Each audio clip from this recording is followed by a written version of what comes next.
16 دسمبر پاکستان کی تاریخ کا سیاہ دن۔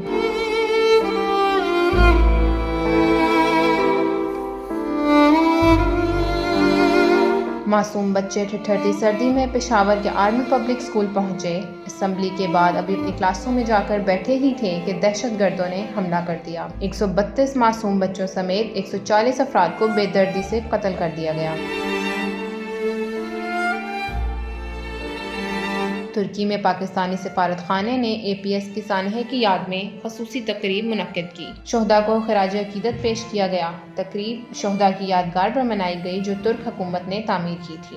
سفیر پاکستان سائرس سجاد قاضی نے تقریب سے خطاب کرتے ہوئے کہا کہ 16 دسمبر 2014 کو انتہائی کرب اور غم کا دن تھا۔ دہشت گردوں نے 132 معصوم بچوں سمیت 140 افراد کو شہید کر دیا۔ پاکستان کی تاریخ میں یہ واقعہ بدترین دہشت گرد حملہ تھا۔ اس سانحے نے پوری قوم کو رنج و غم میں مبتلا کر دیا۔ بحیثیت قوم ہم نے عہد کیا ہے کہ مستقبل میں اس طرح کے کسی اور دہشت گرد حملے کی اجازت نہیں دی جائے گی۔ پاکستانی سفیر نے ترک حکومت اور عوام کا شکریہ ادا کیا جنہوں نے اس حملے کے فوری بعد سب سے پہلے پاکستانی قوم کے ساتھ اظہار یکجہتی کیا۔